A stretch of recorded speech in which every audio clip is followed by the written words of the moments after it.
Melissa, welcome to About Progress. Thank you. I'm excited to talk to you. I'm always eager to do these coaching calls. We get so much out of them. We like to start with a little introduction. So, can you tell us about you? Yes, I'm Melissa. I'm married to my husband, Matthew, and we've been together for about a decade. We have four kids. Our oldest is nearly 9, nearly 7, 4, and 1. And I'm a homeschooling mom, a range of neurodiversity with our oldest, some chronic health things with other kids. So I'm very involved in the day to day activities with my children and their needs.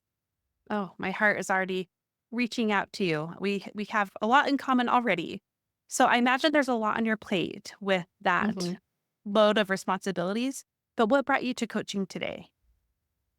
You know what, Monica? I thought I had a full list of things I could talk about with you, as I'm sure many people could. But the one that just kept hitting me is that being home with my kids all day, and as they're getting older, their needs are expanding. And I feel like at nighttime, I am totally worn out. By the time I'm putting them to bed, which, Mm, maybe half the time my husband's not home to help me put them to bed, that I feel like I have given everything I can to them. And rather than the, fairy tale, kiss my children goodnight after reading them stories for an hour, I'm just like, okay, we are done. Good night. I don't want to see you until the morning. And it's really hard, Bobby, because I have these two conflicting values of I love connecting. I really value hmm connecting to my children, making them feel special, but I also really value efficiency. So I'm like, Got it. how quickly can I connect with you?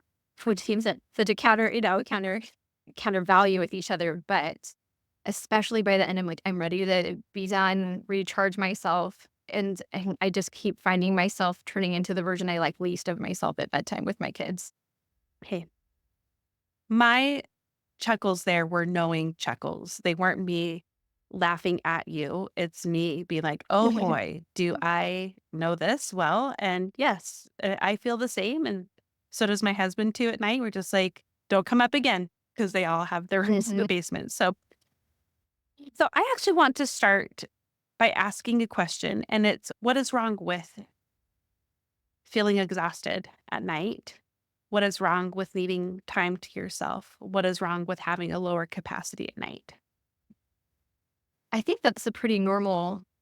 I think most parents would agree, and I think most people can relate to this, that by, we're not on our best. But I think in my mind, I've heard from women I really admire about how ending the evening is like such an important part of the day. Like we resolve our issues, we end with I love you. And, it's almost like the end of the day puts a flavor for how the whole day went. And I think I Mhm. have this external pressure of if tonight, I ruined everything I did during the day if I mess up bedtime. It's a lot of added pressure to Mhm. something that is already stressful. Let's face it, it is stressful to get kids to bed, and that number of kids with a number of their own unique traits and difficulties. I like that you started by validating for yourself. And it's totally normal that I maxed out at night. It's normal that I feel those things. It's normal that I'm exhausted and I need a break and that I don't have as much energy or presence of mind to be a very patient version of myself. But I hear the conflict. And I also want to validate that too, because it's both. We want you to work with where you're at, but still be able to show up a little bit differently. Is that right? Mhm. Yeah. Okay. So the way I want to fix this is not how can we turn you into a different person at night? And Mhm. it's not like how can we ignore all these obstacles to the connection you're looking for with your kids? Because that seems a little unrealistic, right? To just be like, Mhm.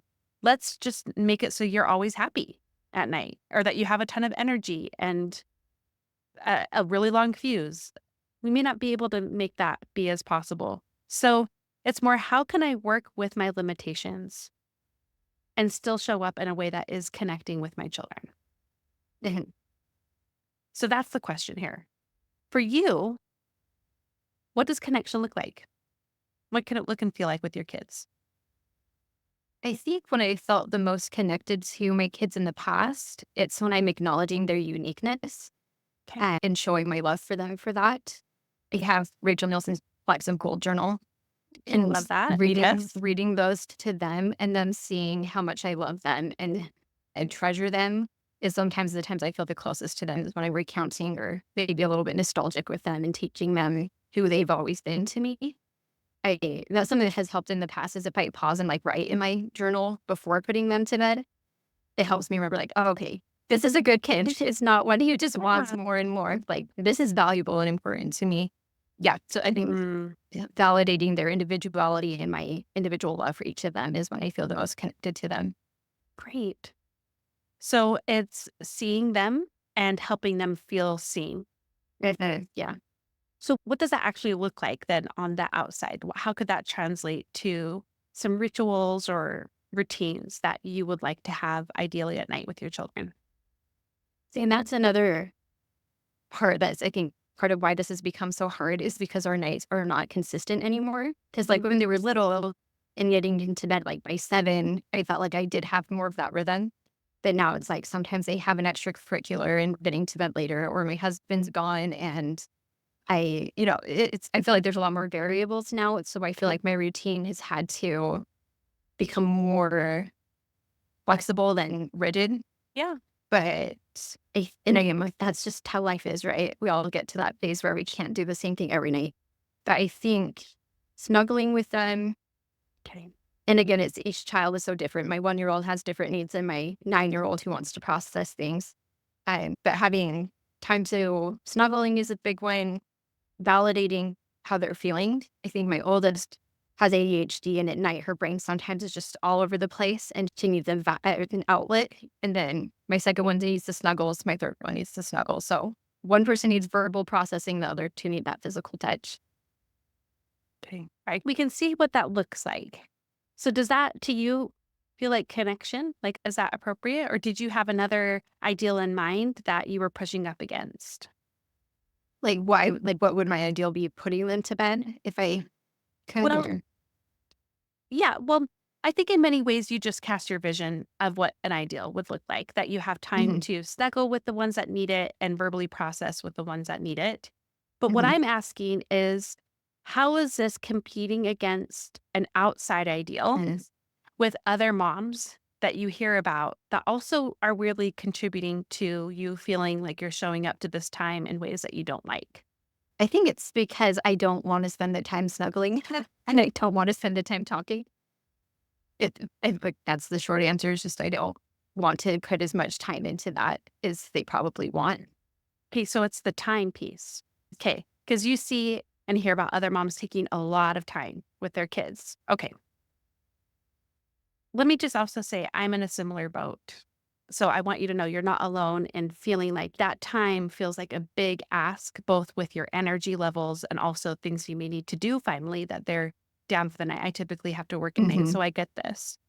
What I want to challenge for you, well, I'm going to challenge two things for you actually. The first is that not having long connection at night means your children are not connected to you.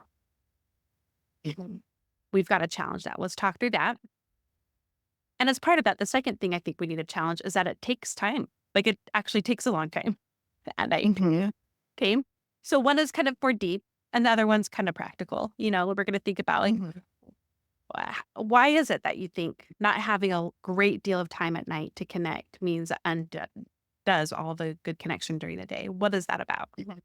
Well, they don't think it's so much if I don't spend a lot of time doing it, I ruin the day. It's if I lose my cool, like if I Ooh, end on a bad note, okay. like I do a brief hug, kiss, pat on the back, or whatever ritual with them. But I feel like it's on a positive note, I'm okay.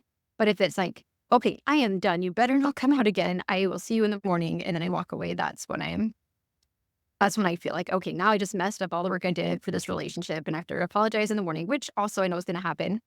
Okay. So it's good for us to see it's not that you're like, it takes a great deal of time to be a good mom. It's just more of like when I have those moments where I'm not in alignment as a mom, then it does Hmm. feel like it undoes a lot of the good I do. And we know logically that's not true. Like we know that, but I get the feeling and I do want to help you avoid that better. Cause I'm not going Hmm. to say that's not true. So goodbye. Like, That'd be nice. yeah, that's not true. Bye. No. Okay. So it seems more like the second challenge is actually going to help you by us figuring out ways to prevent you. acting out of alignment as a mom at night. You Yeah. acting in ways that aren't connective, but actually even maybe, I wouldn't say destructive. Yeah. I want to be intentional about it. And when I feel like Yeah. I'm not intentional about it, that's when it becomes a problem. Yeah. Yeah. You just want to be you mom. You don't want to be mad mom. Right. So with our goal to be preventing mad mom at night, we're going to do that two ways. And the first is a sort of pregame. I think we need to do something earlier in the day to help you Uh-huh. have, because honestly, it just comes down to you're tired, right? And Yeah. that's really what the time crunch is for you. It's not that you don't necessarily have time, although you may have less time for sure. It's more that you don't have the energy. So we need a pregame, but we also need a real game thing. Like, what are we actually going to do to connect at night on the days where you do not have anything to give Mhm. from? We know the ideal. We just talked about that. That's going to be great. But what is a form of connecting with your children that can help you do that for yourself and for them at night when you don't have much to give from? Right. Yeah. So let's actually start there.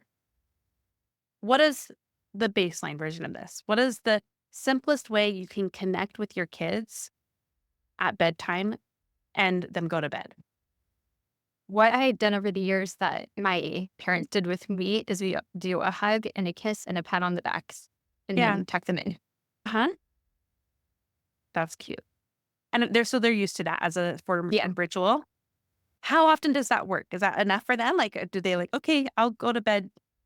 I'd say if I don't do it, they will come out and tell me, like, you didn't do the hug, a kiss, and a pat on the back. And Great. so if I do that more often than not, then they're usually satisfied-ish. They might still come out, and especially my oldest wants to talk or will want to her body just isn't ready to wind down yet. But the other two, definitely the hug, a kiss, and a pat on the back is about sufficient for them most nights. Okay. So let's say no matter what, we're going for connection. Mhm. So if we have this baseline way of connecting with them, the hug, kiss, pat on the back, that's connection and it counts. Mm. And on the other days where you have more energy, which we're going to work on next, how to have that more, they're going to get more than that, which means it's always still filling that same tank of connection with both of you. Okay. Mhm. So the other nights you can even say, tonight I'm going to snuggle with so and so, hug, kiss, pat on the back. Mhm. So it's maybe not every single child, or sometimes it is. You're Mhm. able to meet all the needs, but other nights it's like I can do the baseline version of connecting with them, Oh. but I also can ideally connect with this child who I can tell really needs it today. Mhm. Yeah, that sparked in my mind. I had days of the week prioritized for each kid of like when they get to pick dinner or Oh, whatever. So yes. maybe for that, like, okay, Emily's days are Thursdays. So everyone else, like everyone gets hug, kiss, pat on the back. And then Thursdays, whatever extra bandwidth I have, if any, will go to her and Yes. know that it will cycle through. Like I don't need to feel bad that Lily didn't get it because her day is a No. different day. Well, and this also creates that predictability they need, right? Mhm. And the Mhm. boundaries you need. Okay. Okay. To say, like, okay, this is so and so's night. So tonight it's our hug, kiss, pat on the back night. I love you so much. Good night. And you can't come out. Like, you can still say things like that. Uh-huh. Like, remember, we're staying in bed. Mhm. This time, like, it's making me remember the ways I used to help my kids do that. And we like had this whole action. And I would just stand in the doorway and do the action. And I knew what it meant. Like, stay in your bed, stay very quiet, close your eyes and go to sleep. So they knew, like, it is like, but that was it, Uh-huh. which was really helpful. Anyway, so this is good. We're using what current rituals you already have, systems as a family, to add both the connection, but also the predictability that you all need to make this more realistic more often to move towards the Mhm. ideal. How is that feeling for you? That's something it feels really good to me, and especially the days that correspond with my older 3 kids are the days my husband's usually gone, and so that helps because the nights he's here, I feel like they kind of just expect a different feeling anyway since dad's around, but when it's just me, I feel like I can say, "Hey, Eliza, it's Lily's night tonight. I can't wait when it's your night to do the extra snuggle with you." But validating, like, yes, I know you want that time with me and it is going to come and I'm excited for it too. I feel like also keeps it connected rather than like, leave me alone. And it's time for Lily or whatever. Like, I feel like it's staying like in that alignment with how I prioritize my relationship with them. Yeah. It gives them something to look forward to too, which I think can make them feel a little Mhm. special and all those good things. Yeah. Now, I know this won't happen every single night. Some nights it's going to be the hug, kiss, pat on the back for every child. And I Yep. want you to own that that's still connection and it's still okay because the goal is it, it's calm. It's not Mhm. so much connection as, although it is, it's calm. It's you being Mhm. calm. Okay. So now let's talk about pre gaming. Mhm. I'm like using a sports term that I don't even know what it really means, but I'm assuming it means that you do something before the game to help the game. Uh-huh. When we are stretched pretty thin with our responsibilities, I know it may seem like another ask to take care of yourself a little bit Mhm. earlier in the day, but in both my experience and those with many clients, it does change so much about how you're able to show up to those responsibilities. Because, we just talked about the tank of connection. Like Mhm. you have that energy tank, and if you're not putting anything into it, you're not going to have anything to give from when you need at night, right? Especially when you're Right. on your own.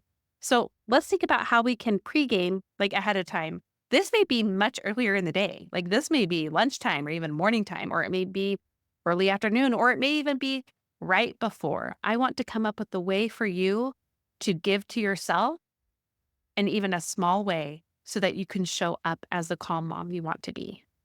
Mhm. Yeah, I think history is the best predictor of the future. Like trying to think what are the things that I've done that Good. have helped me feel that Yeah. way. Okay. Yes, yesterday I was like, "Okay, I need a minute. I'm gonna go downstairs." I got into my pajamas and wrote my flecks of gold, and that took 5 minutes. And then I came up and I felt like I was in a better headspace. That's awesome. Keep That's brainstorming. it. Yeah, a jury. And again, I rarely have time where I don't have someone with me since they're all home all the time. But Mhm. I try to prioritize eating lunch before they eat lunch. Like I actually eat my lunch because sometimes I don't even eat anything. So I'm so Mm, scattered getting everyone's zoos up and school done and food and different yeah. dietary needs or whatnot. That when I feel my best, I'm often eaten by myself and read something. Those are two fillers for me is food I like intentionally for me and reading. Okay. So maybe having a base kind of a hug kiss and pat on the back for myself would be like, okay, I at least get in my pajamas or write in my journal, like whichever I feel or the mindset for. Because sometimes I might not be like, I want to write something beautiful about my children. I might be like, I just need to feel cozy for a second and not touched. Yes. And, Yes. and then the days I have more, I can give more. Yes. Okay. I love that. How doable do you think that will be most nights? Because we really go for more times than not like Right. every single day, but would that be something you could do more times than not, that nightly ritual for yourself?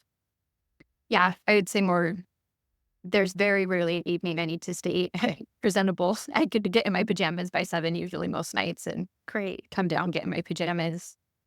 And And I think it's especially if I have this, and I guess I value intentionality as well too. Like if my intention is like, okay, I'm going to fill myself up, I feel like it would feel easier for me to say, okay, I'm intentionally taking this time to get in my pajamas. And even if I don't write in a flexible, I could at least read it if I'm not on the spot yet to write. And then I could mhm, go back to it.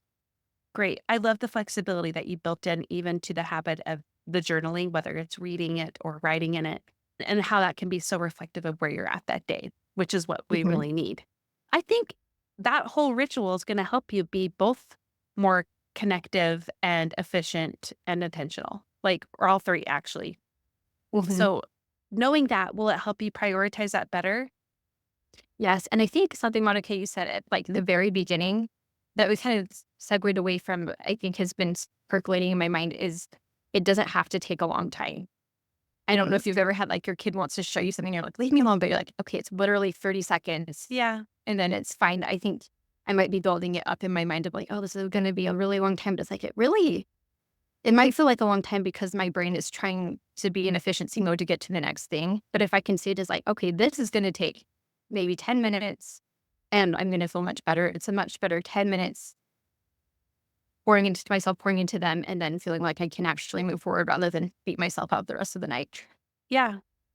So I'm glad that can help you lean into that ritual of giving to yourself a little bit before you give to your kids. I also think the lunchtime habit would be an excellent thing to prioritize as well for those same Mhm. reasons. How that helps you lean into those values of connection and efficiency and intentionality later on in the night. because you can't give from that empty well, that empty Mhm. tank, the empty bucket, whatever people say, like, you can't. Like, it's just Right.